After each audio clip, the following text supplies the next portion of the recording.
3. Assalamualaikum. Pembuka bicara. Kisah lebah, telur dan kopi. Cerita teladan menyentuh jiwa. Kita hayati, perbaiki diri. Tersebutlah kisah seorang pemuda bernama Hasnun yang tinggal di ujung sebuah kampung bersama ayahnya. Ayahnya bekerja sebagai tukang masak, berusaha keras menampung kehidupan mereka. Hasnun sangat terkenal di kampungnya sebagai pemuda yang nakal dan malas bekerja. Setiap hari ada saja perbuatan keji yang dilakukannya, seperti mencuri, menyamun, dan macam-macam lagi. Ayahnya hanya berdiam diri kerana ia amat kasih akan anaknya yang kehilangan ibu sejak kecil. Sungguh pun begitu, si ayah tetap menasihati si anak. Nasihat demi nasihat diberikan dengan lembut, namun tidak pernah diendahkan oleh anaknya. Sedangkan bah kapal tak hanyut, ini kan pula kemarau panjang. Itulah ibarat renta kelana kehidupan Hasnun. Suatu hari Hasnun ditangkap kerana mencuri dan dipenjarakan. Masa berganti hari, bulan pula berganti tahun. Si anak hidup tersiksa, ayah merana hidup merana. Setelah dilepaskan dari penjara, pulanglah Hasnun menemui ayahnya. Berpelukan dan bertangisan keduanya melepaskan kerinduan. Hasnun berjanji akan memperbaiki segala kesilapannya. Sejak itu, dia mulai mencari pekerjaan dan belajar menjadi seorang yang baik. Dia mencuba bermacam-macam pekerjaan, tetapi malangnya selalu dihina.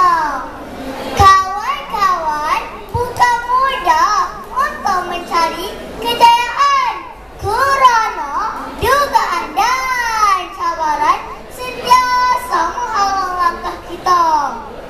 Suatu hari, si anak mengeluh kepada ayahnya mengenai kehidupannya yang sukar.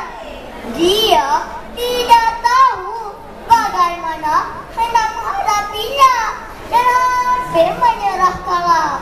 Sepertinya setiap kali satu masalah selesai, timbul masalah baru. Sudah jatuh, ditimpa tangga pula. Ayahnya hanya tersenyum. Tidak lama kemudian, dia mengajak anaknya ke dapur. Dia mengisi 3 biji periuk dengan air dan meletakkannya di atas api. Setelah air di dalam ketiga-tiga periuk tersebut mendidih, dia memasukkan lobak merah telur di dalam periuk dan serbuk kopi ke dalam periuk yang terakhir. Dia membiarkannya sehingga mendidih tanpa berkata-kata.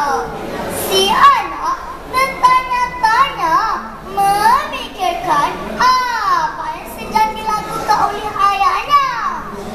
Setelah masak, dia mengangkat lobak dan telur lalu meletakkannya ke dalam mangkuk.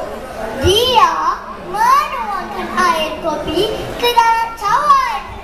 Kemudian si ayah bertanyakan kepada si anak tentang apa yang dilihatnya. Dan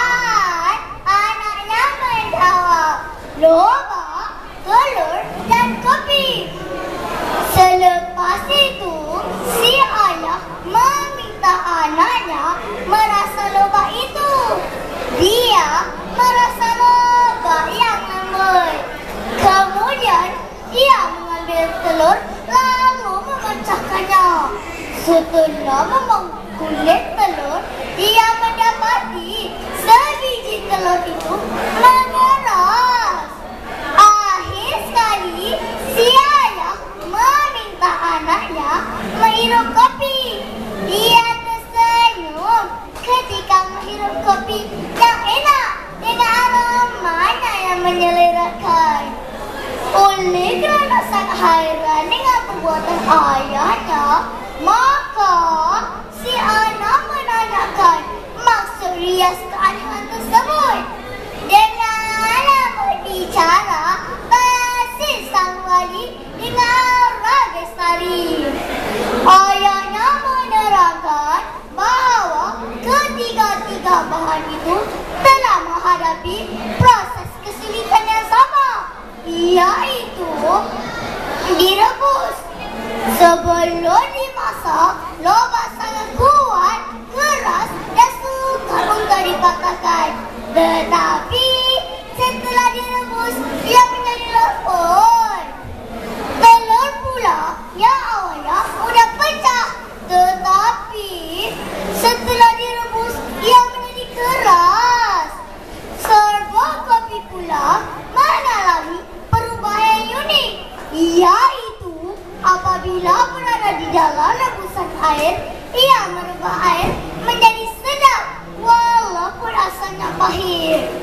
Ayahnya yang Budiman Besari terus berbicara dan bertanya, "Kamu memilih menjadi apa, anakku?" Ayah mendidik itu umpama dugaan yang kita lalui. Manakala lobak yang kelihatan kuat, tetapi setelah melalui penderitaan, ia menjadi lembut.